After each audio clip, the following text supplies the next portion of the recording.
इस कंप्यूटर के online class में आप सभी का स्वागत है। आज का टॉपिक हमारा नोटपैड है। नोटपैड की हम लोग क्लास पढ़ने वाले हैं। इस प्रोग्राम के अंतर्गत हम लोग क्या-क्या सीखने वाले हैं, उनको सारी चीज़ों को एक-एक चीज़ों को सीखेंगे। ये जो नोट्स आपको दिखाई दे रही है, ये पूरी ई-नोट्स आपको मिल जाएगी। इसके लिए आपको हमारे ही ऐप के नोट सेक्शन में जाकर नोटपैड के नोट्स को आपको वहाँ से चेक कर लेना है, वहाँ से पूरी नोट्स को आप रीड कर सकते हैं। तो नोट्स में हम लोगों ने एक-एक छोटे-छोटे से भी ऑप्शन को यहाँ पर डिफ़ाइन किया हुआ है। तो इसलिए इसको डिफ़ाइन किए हुए हैं ताकि आप नोट्स को लेकर डायरेक्टली पढ़ सकें और वहाँ पर यहाँ पर हम आपको वीडियो में सारे ऑप्शंस को समझाते हैं। तो एक बार थोड़ा-सा नोटपैड को यहाँ पर समझने की कोशिश करते हैं कि नोटपैड है क्या? तो नोटपैड एक साधारण टेक्स्ट एडिटर सॉफ्टवेयर है जिसे माइक्रोसॉफ्ट ने बनाया है। इसका उपयोग हम प्लेन टेक्स्ट साधारण टेक्स्ट को लिखने के लिए करते हैं। ठीक है, इसमें हम फॉर्मेटिंग नहीं कर सकते हैं, ये सिंपल टेक्स्ट राइटिंग के लिए होता है, प्लेन टेक्स्ट यहाँ पर लिख सकते हैं। इंपॉर्टेंट है कि नोटपैड का एक्सटेंशन क्या है, ये एग्ज़ाम में अक्सर पूछा जाता है। तो इसका डिफ़ॉल्ट जो एक्सटेंशन होता है वो होता है डॉट टीएक्सटी। डॉट टीएक्सटी जो है इसका डिफ़ॉल्ट एक्सटेंशन होता है। तो डिफ़ॉल्ट एक्सटेंशन आपके एग्ज़ाम में कई बार पूछा जाता है, चाहे वो ट्रिपल सी के बच्चे हों, चाहे जिस कोर्स के भी बच्चे हों, सारे कोर्स के बच्चों के लिए यह ज़रूरी होता है। तो डॉट टीएक्सटी आपको याद रखना है, डॉट टीएक्सटी का जो फुल फॉर्म होता है वो टेक्स्ट होता है। ठीक है, ये कब काम आता है? जब हम फाइल को सेव करते हैं तो डॉक्यूमेंट के नाम के साथ, जैसे आपने फाइल को रमेश नाम से सेव किया तो रमेश डॉट टीएक्सटी सेव होगा, जैसे notes dot TXT, homework dot TXT नाम से फाइल आपकी सेव हो जाती है। तो नोटपैड को कैसे खोलना है यहाँ पर डिटेल किया हुआ है। अभी मैं आपको दिखा दूँगा कैसे खोलना है, बाकी आप नोट्स को देखकर भी खोल सकते हैं। स्टूडेंट आप इसके लिए किसके लिए मतलब कि नोटपैड का प्रयोग कर सकते हो, तो नोट्स के लिखने के लिए प्रयोग कर सकते हो। यहाँ पर प्रोग्रामिंग करने के लिए भी नोटपैड का प्रयोग किया जाता है, जैसे एचटीएमएल, सीएसएस कोडिंग। रिमाइंडर लिखने के लिए आप इसका प्रयोग कर सकते हो और साथ में टाइपिंग प्रैक्टिस के लिए भी इसका प्रयोग कर सकते हो। टाइपिंग प्रैक्टिस की भी आपको क्लास मिल जाएगी। 2-3 क्लास के बाद आपको टाइपिंग क्लास की भी मिल जाएगी। ठीक है, तो नोटपैड की कुछ ऐसी एक विंडो दिखाई देती है, तो जिस विंडो में हर एक मतलब की जो लोकेशन होती है या पार्ट होता है उसका अपना अलग-अलग नाम होता है। तो यहाँ पर सारे नाम को डिफाइन किया गया है, जैसे ये हमारी सबसे ऊपर जो पट्टी होती है इसे हम टाइटल बार कहते हैं। यहाँ पर जो होती है इसे हम मिनिमाइज़ कहते हैं, ये जो पहली बटन होती है। दूसरी बटन जो होती है वो हमारी मैक्सिमाइज़ होती है और यहाँ पर एक और बटन होती है वो आपकी क्या कहलाती है? क्लोज़ बटन कहलाती है। थोड़ी देर में मैं आपको एक-एक बटन के बारे में बताऊँगा वहाँ पर जाके। इसके बाद यहाँ पर मेन्यू है, सारे मेन्यूज़ के बारे में बताया गया है। मेन्यू के अंदर जो-जो ऑप्शंस हैं, सारे ऑप्शंस विद द शॉर्टकट और डिटेल में लिखा गया है कि कौन-सा ऑप्शन क्या काम करता है और कैसे काम करता है। तो इसकी डिटेल आप यहाँ पर ले लेंगे। इसके बाद जैसे ही आप सारी नोट्स को ख़त्म करेंगे, तो उसके बाद आपको यहाँ पर 20 क्वेश्चंस भी दिए गए हैं। 20 क्वेश्चंस भी दिए गए हैं जो आपकी प्रैक्टिस के लिए हैं, जो आपको नोटपैड को थोड़ा-सा समझने में ज़्यादा मदद करेंगे। तो इस प्रैक्टिस को समझना है और उसके आंसर्स भी हमने आपको यहाँ पर दिए हैं। उसके बाद आपको जो भी मतलब कि आप टॉपिक पढ़ रहे हो, उस टॉपिक पर ऐप पर ही आपको उससे संबंधित क्वेश्चंस के लिए आपको एमसीक्यू के लिए प्रैक्टिस करने के लिए आपको मॉक टेस्ट भी अवेलेबल कराए जाएँगे। तो वहाँ पर आप मॉक टेस्ट देकर अपने मतलब कि नोटपैड को कितना सीखा इसकी जानकारी ले सकते हैं। तो ये तो रही हमारे थोड़ा-सा इंट्रोडक्शन की क्लास, जिसको हमने थोड़ा-सा समझाने के लिए ऐप पर आप क्या-क्या सीख सकते हो, क्या-क्या कर सकते हो, ऐप पर आपको क्या-क्या मिलेगा, उसके बारे में मैंने आपको बताया। आइए अब हम शुरुआत करते हैं कि नोटपैड को ओपन कैसे करते हैं। तो नोटपैड को ओपन करने के कई मेथड हैं और उनमें से 2 मेथड पर हम लोग चर्चा करेंगे, सबसे ज़्यादा यूज़ किए जाने वाले मेथड है। जैसे कि आपको यहाँ पर दिखाई दे रहा होगा, ये हमारा स्टार्ट बटन होता है। जैसे ही हम स्टार्ट बटन पर जाते हैं, ये हमारा सबसे नीचे यहाँ पर स्टार्ट बटन होता है। स्टार्ट बटन पर जैसे ही क्लिक करेंगे तो यहाँ पर देखो पहले तो सीधे-सीधे हमको नोटपैड देखने को मिल जाता है और नहीं मिलता है तो यहाँ पर हम लिख देते हैं नोटपैड। ठीक है, कभी भी किसी भी एप्लीकेशन जाने के बाद आप नोटपैड लिखेंगे, जैसे ही क्लिक करेंगे आपका नोटपैड जो भी है वो ओपन होकर आ जाएगा। इस तरीके से आप इसे बड़ा कर सकते हैं। ठीक है, तो पहली चीज़ तो ये है। दूसरी चीज़ अगर हम समझने की बात करें कि नोटपैड और दूसरे तरीके से कैसे ओपन कर सकते हैं, तो इसके लिए आपको कीबोर्ड से एक शॉर्टकट प्रेस करनी है। यहाँ पर देखिए आपको नोटपैड को ओपन करने की प्रक्रिया में दिया गया है कि नोटपैड को दूसरे तरीके से कैसे ओपन करेंगे। तो दूसरा तरीका जो हमारा है वो आपको क्या करना है, नोटपैड पर ही ये देखिए यहाँ पर नोटपैड में ही क्या करना है, कीबोर्ड से सबसे पहले विंडो प्लस आर प्रेस करनी है। कीबोर्ड पे आप विंडो की को दबाकर आर प्रेस करेंगे, यहाँ पर आपका नोटपैड लिखना होता है। आप यहाँ पर लिखेंगे नोटपैड। नोटपैड लिखने के बाद जैसे ही आप ओके या इंटर प्रेस करेंगे, आपका नोटपैड ओपन होकर आ जाएगा। सबसे फास्ट और सबसे आसान तरीका होता है कि रन के थ्रू आप नोटपैड को ओपन करें, साथ में ये आपको मतलब कि ईज़ी वे से ओपन करके देता है। ठीक है, तो नोटपैड को जब हम ओपन करते हैं तो यहाँ पर कुछ हमें विंडोज़ दिखाई देती हैं, तो इन विंडोज़ के बारे में हमें जानकारी चाहिए होती है। तो चलिए इस विंडोज़ के बारे में जानकारी लेने के लिए हम लोग शुरू करते हैं कि किस स्क्रीन को क्या कहते हैं, समझते हैं थोड़ा-सा कि किस स्क्रीन को क्या कहते हैं, ज़रा शुरू करते हैं। चलिए देखते हैं। जैसे आपको ये दिखाई दे रही, सबसे पहले ये एक जो छोटा-सा यहाँ पर नोटपैड दिखाई दे रहा है, इसे हम टैब कहते हैं। क्या कहते हैं? ये हमारा जो होता है, ये होता है हमारा क्या? टैब, ठीक है? वहाँ पर एक पिक्चर दिखाया गया है, ठीक है? इसके बाद यहाँ पर ये जो दिखाई दे रही, ये पूरी पट्टी यहाँ से लेकर यहाँ तक की इस पूरी पट्टी को हम कहते हैं टाइटल बार। क्या कहते हैं? टाइटल बार, ठीक है? तो ये हमारी होती है टाइटल बार। इसके बाद जैसे आपको यहाँ पर दिखाई दे रहा है फाइल एडिट व्यू, यहाँ पर दिखाई दे रहा है, ये इस पूरी पट्टी को हम लोग कहते हैं मेन्यू बार। क्या कहते हैं इसे? Menu bar. तो इस तरीके से पूरे एक एक पार्ट नेम को हमें क्या करना है, समझना है। जैसे ये यहाँ पर आपको दिखाई दे रहा है मिनिमाइज बटन इसे कहते हैं, ये हमारी रिस्टोर डाउन या फिर मैक्सिमाइज बटन होती है, इसे हम क्लोज बटन कहते हैं। तो तीनों के नाम को यहाँ पर मतलब आपको जो पिक्चर्स में दिखाया गया वहाँ पर मिनिमाइज, मैक्सिमाइज और क्लोज बटन दिखाया गया। इसके बाद ये कंट्रोल बटन भी बोलते हैं, सिस्टम कंट्रोल भी बोलते हैं इसको। तो ये सिस्टम कंट्रोल का काम करता है। इसके बाद यहाँ पर जो ये पूरा एरिया है हमारा, ये पूरा एरिया हमारा कहलाता है क्या, वर्किंग एरिया या फिर नोट्स पेज भी इसको बोल सकते हैं। एक छोटा सा आइकन आपको यहाँ पर आई जैसा दिखाई दे रहा है, मैं इसे सर्किल कर रहा हूँ, इसे हम कहते हैं कर्सर। ये हमारा क्या होता है, कर्सर। ये जहाँ पर भी होगा वहाँ से हम लिखना चालू करते हैं। कुछ लोग इसे इंसर्शन पॉइंट भी कहते हैं, वो भी सही है, इंसर्शन पॉइंट भी आप कह सकते हैं। इसके बाद ये आपकी कुछ फॉर्मेटिंग के यहाँ पर ऑप्शंस दिए हुए हैं, ये फॉर्मेटिंग के ऑप्शंस होते हैं। उसके बाद यहाँ पर ये आपका गेयर बॉक्स होता है, मतलब गेयर होता है, व्हील कहते हैं इसको। यहाँ से आपका नोटपैड की सेटिंग्स पर जाकर डायरेक्टली सेटिंग भी कर सकते हैं। ये सिर्फ ऑप्शन आपको विंडो 11 में देखने को मिलेगा। विंडो 11 के नीचे जितने भी ओल्ड वर्जन है वहाँ पर ये ऑप्शन उपलब्ध नहीं है। इसके बाद ये जो आपको दिखाई दे रही है, ये पूरी की पूरी पट्टी यहाँ से लेकर यहाँ तक कि ये पूरी पट्टी जो है, जिसमें आपको यूटीएफ दिखाई दे रहा है, एलन कॉलम दिखाई दे रहा है, कैरेक्टर दिखाई दे रहा है, इस पूरी पट्टी का जो नाम होता है ना, ये इसका पूरा नाम है स्टेटस बार। ठीक है, ये स्टेटस बार होती है जो कर्सर के पोजीशन को बताती है, कर्सर कहाँ पर है या कितने हमारे डॉक्यूमेंट मतलब नोटपैड पे कितने कैरेक्टर्स वगैरह लिखे गए, ये सारी डिटेल बताती है। तो इस तरीके से ये पूरे आपके पार्ट्स नेम होते हैं। कुछ पार्ट्स मैंने छोड़े हुए हैं, जैसे यहाँ पर मैंने इसको नहीं लिखा। ठीक है, तो ये सब आपको पिक्चर्स में वहाँ पर उपलब्ध मिल जाएंगे। मैं पिक्चर्स को शो करा देता हूँ, देख लो यहाँ पर।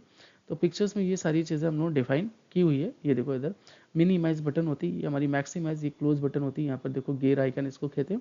उसके बाद ये हमारा क्या होता है, टैब होता है। मैंने जैसे बताया, ये हमारी पूरी टाइटल बार होती है, मेन्यू बार होती है, ये हमारा सिस्टम मेन्यू होता है, और ये पूरे हमारा स्टेटस बार होता है। तो हमने ये पिक्चर आपको पीडीएफ के साथ लगा के दिया है, इसे आपको नोट्स पर बना लेना है और याद करना है कि किस पार्ट को क्या कहते हैं, क्योंकि इससे रिलेटेड कभी कभी क्वेश्चन आते हैं। जैसे पूछ लेता है कि नोटपैड में सबसे ऊपर वाली पट्टी का नाम क्या है, तो उसका नाम, सबसे ऊपर वाली बार या पट्टी का नाम क्या है, टाइटल बार है। ठीक है, तो इस तरीके से क्वेश्चंस आते हैं, तो इसको हमें समझना होता है। क्लियर है? इसके बाद चलिए अब शुरुआत करते हैं कि एक एक ऑप्शंस की। जैसे हमारा फाइल मेन्यू है, तो फाइल मेन्यू में सबसे पहले ऑप्शन है न्यू। न्यू का क्या काम होता है, इस तरीके से हमको समझना है कि न्यू किस तरीके से काम करता है और क्या काम इसका होता है। तो चलिए शुरुआत करते हैं इसकी न्यू की। तो यहाँ पर मैं नोटपैड को ओपन कर लेता हूँ। नोटपैड को ओपन करने के बाद सबसे पहले यहाँ पर मेरे पास न्यू का ऑप्शन है। देखो, न्यू को मैं बताने से पहले मैं आपको सबसे पहले बताऊंगा कि सेव क्या काम करता है। कंट्रोल एस इसकी शॉर्टकट है, डायरेक्टली आप सेव कर सकते हैं फाइल को।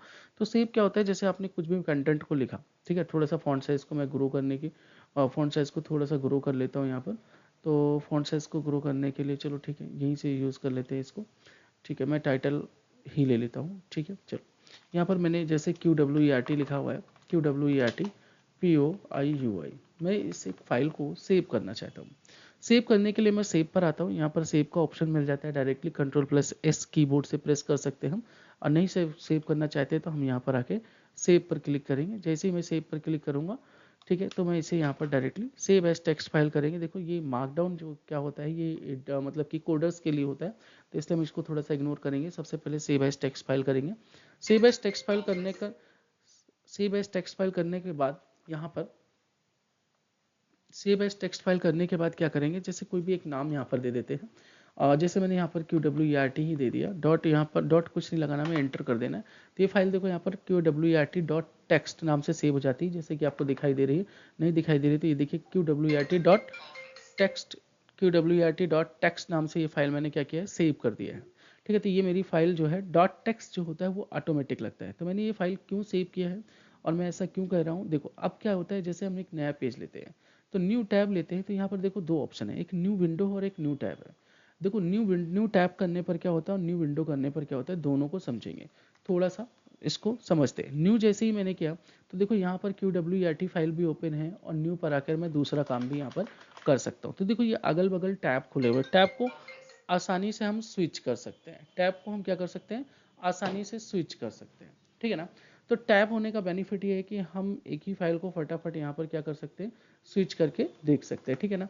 चलो देखते हैं अगला क्या है हमारा। तो देखो, यहाँ पर दो ऑप्शंस को थोड़ा सा डिफरेंस है जो इसको हमें समझने की कोशिश करनी है। एक है न्यू विंडो।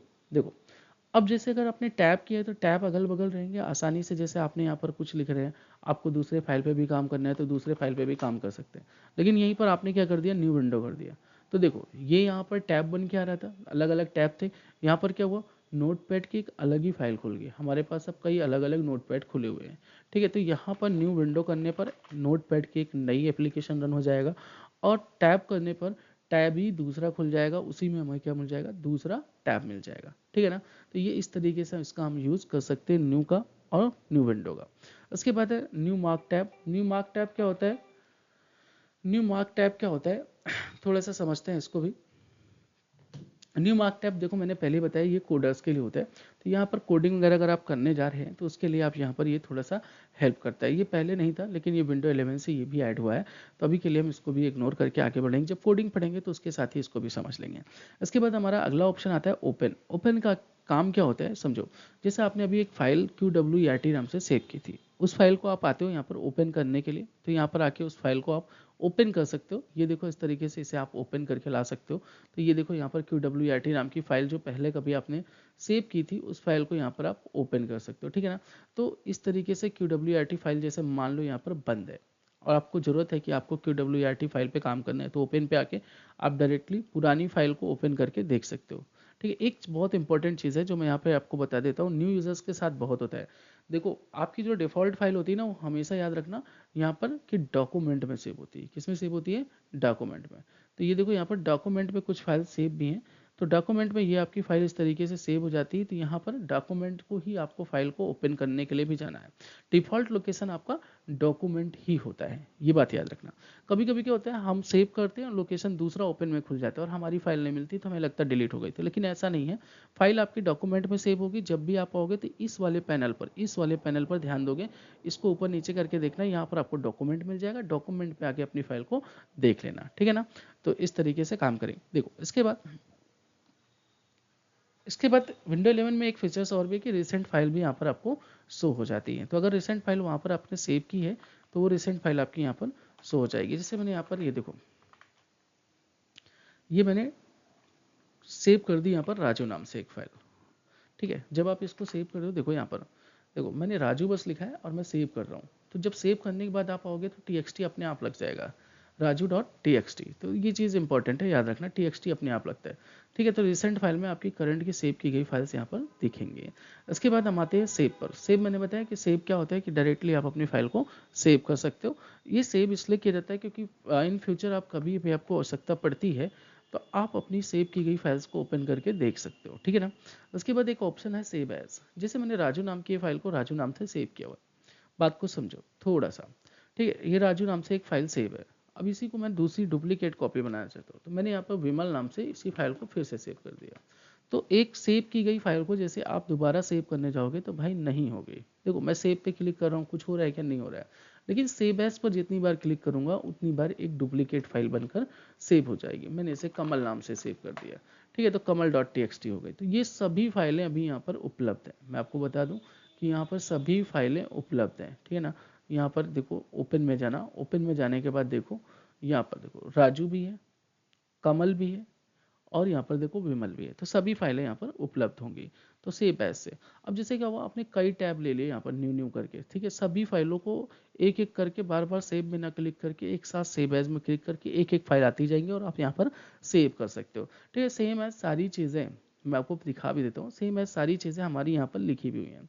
देखो जैसे यहाँ पर लिखा हुआ है, देखो न्यू न्यू फाइल, नई फाइल टैब खोलने के लिए यूज़ करते हैं। पुराना फाइल बंद नहीं होता, उसी विंडो में नया टैब ऐड हो जाता है। ठीक है ना, उसके बाद न्यू विंडो में क्या होता है, नोटपैड की एक पूरी नई विंडो ओपन करते हैं और आपको एक साथ अलग अलग विंडोज़ में काम कर सकते हैं। ठीक है ना, एक विंडोज़ में कोडिंग, दूसरे में नोट्स बना सकते हैं, ऐसा काम आप कर सकते हैं। मार्कडाउन क्या होता है, देखो यहाँ पर लिखा हुआ है, मार्कडाउन फाइल होती है .md फाइल बनती है। Markdown file simple formatting language होती है।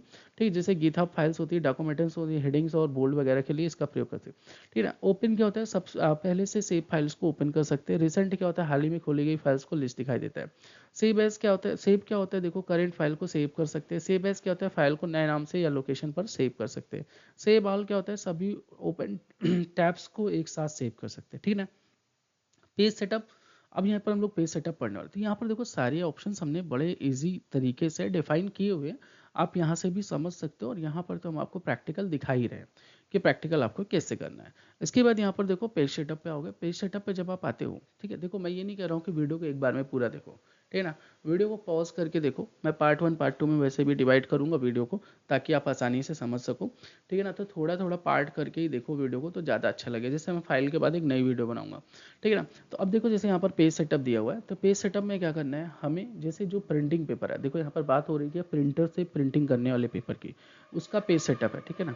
तो जैसे यहाँ पर आप जो प्रिंटिंग करते हो, तो वो जो आपके पेपर का साइज होता है ना, उसको समझो। जो आपका पेपर का साइज होता है, वो पेपर का साइज आपका होता है A4। तो यहाँ पर हमको फाइंड आउट करना है कि A4 पेपर का है। ये हमारा A4 पेपर है, A4 पेपर मैंने सेट कर दिया। ये पेज सेटअप है जो प्रिंटिंग पेपर होता है, ठीक है। ओरिएंटेशन क्या होता है देखो, इसको समझना। ये प्रीव्यू दिखाई दे रहा है, यहाँ पर देखो पहला हमारा पोर्ट्रेट है। पोर्ट्रेट में क्या होता है, पेज में प्रिंटिंग ऐसे होगी, ठीक है, खड़े में। लैंडस्केप में पेज ऐसे आएगा, प्रिंटिंग इस तरीके से होगी, ठीक है। इस तरीके से पोर्ट्रेट और लैंडस्केप को चेंज करके देख लेना, ठीक है। इसके बाद मार्जिन क्या होता है, देखो चारों ओर थोड़ी थोड़ी जगह छोटी दिखाई दे रही है, ठीक है, इसको कहते हैं मार्जिन। जैसे लेफ्ट समझना है, ये लेफ्ट हिस्सा है। अब आप चाहते हो कि सर ओनली 1 पॉइंट में स्पेस छोड़ना चाहता हूँ, सर ओनली 1 पॉइंट में स्पेस छोड़ना चाहता हूँ। राइट पर भी मैं यही करना चाहता हूँ कि सर मैं राइट पे भी 1 पॉइंट ही स्पेस छोड़ना चाहता हूँ।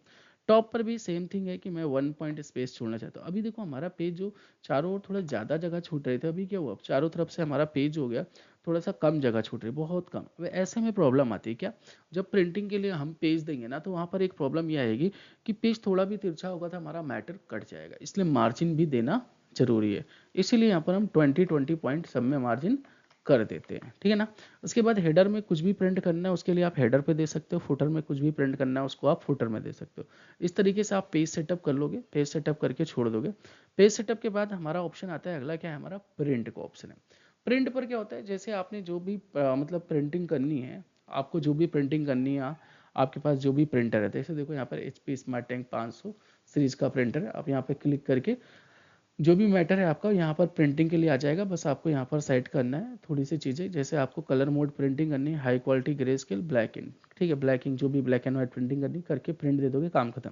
इससे ज़्यादा यहाँ पर कुछ नहीं होता। इसके लिए प्रिंटर का अटैच होना जरूरी है, लेकिन आगे के क्लासेस में हम लोग सीख लेंगे प्रिंटर को कैसे अटैच करते हैं, सारी चीज़ें। इसके बाद क्लोज टैब। अब देखो यहाँ पर बहुत इंपॉर्टेंट है, अभी यहाँ पर जिसको टैब ऐप नहीं समझ में आया उसको टैब ऐप सब समझ में आ जाएगा। देखो जैसे ये है, ठीक है, यहाँ पर देखो नेम डॉट टी है और एक कमल डॉट टी, दो ऑप्शन दिखाई दे रहे हैं, ठीक है, ये दो टैब दिखाई दे रहे हैं, एक ये टैब है एक ये टैब है। तो अभी मैंने क्या किया, एक टैब को बंद करने के लिए मैंने क्लोज टैब पर क्लिक किया, ठीक है, क्लोज टैब पर क्लिक किया, ये क्लोज टैब है, क्लिक किया, देखो नेम डॉट टी क्या हो गया, डिलीट हो गया। अभी वापस से हम कंट्रोल प्लस एन करके एक और नए टैब ले लेते हैं। फिर से वापस से हम टैब को बंद करने के लिए क्लोज टैब पर क्लिक करते हैं, तो मेरा जो टैब है ना वो क्या हो रहा है, क्लोज हो रहा है एक एक करके। तो ज़्यादा टैब होंगे तो इस केस में आप यहाँ पे कंट्रोल W करके एक एक करके सारे टैब को बंद कर सकते हैं कंट्रोल W से, ठीक है ना, याद रखना। अब एक साथ अगर बहुत सारे टैब है, जैसे एक साथ क्या हो गया हमारे पास बहुत सारे टैब है, ठीक है ना, यहाँ पर देखो एक साथ हमारे पास क्या है, बहुत सारे टैब है, कंट्रोल N किया मैंने, बहुत सारे टैब खुल गए, ठीक है ना। अभी मुझको एक साथ सारे टैब बंद करना है, क्लोज विंडो करनी है। तो इससे क्या होगा, नोटपैड की विंडो डायरेक्टली क्या हो जाएगी हमारी, बंद हो जाएगी, ठीक है ना। तो नोटपैड की विंडो यहाँ से बंद कर सकते हो, सेम एज एग्जिट से भी आप नोटपैड को बंद कर सकते हो। तो पूरी तरीके से पूरा नोटपैड ही बंद हो जाएगा। जैसे यहाँ पर नोटपैड को आप पूरा बंद करते हो, वैसे ही देखो यहाँ पर मैंने फिर से ओपन किया, ठीक है। तो क्लोज विंडो से विंडो बंद होगी, एग्जिट से पूरा नोटपैड ही, देखो दोनों नोटपैड एक साथ बंद हो गया, ठीक है। अगर आप क्लोज विंडो करते हो, बात समझना भाई, जैसे दो नोटपैड खुले हुए हैं, आपने क्लोज विंडो किया, ठीक, तो एक बंद हुआ, लेकिन एग्जिट करोगे तो जितने नोटपैड खुले हैं सारे नोटपैड बंद हो जाएंगे, ठीक है। तो यहाँ पर सारे ऑप्शंस बेसिकली मैंने एक्सप्लेन किए, नोट्स पढ़िए, एक बार पढ़ो फिर यूज़ करो। नहीं समझ में आता है तो भाई बता देना, वापस से आपको उस ऑप्शंस के बारे में डिटेल किया जाएगा, ठीक है। तो ऑनलाइन क्लास में सारी सपोर्ट सारी चीज़ें आपको मिलेंगी, ठीक है। तो मैं पार्ट 2 में वापस से रीस्टार्ट करूँगा एडिट मेन्यू पे फिर से एक नई वीडियो, ताकि वीडियो थोड़ा छोटी रहेंगी तो आप भी पढ़ोगे, ठीक है, थोड़ा थोड़ा पढ़ के ही सीखोगे, ठीक है, इकट्ठा नहीं सीख सकते, ठीक है। तो इस वीडियो को आज हम यहीं पे ख़त्म करते हैं, थैंक यू।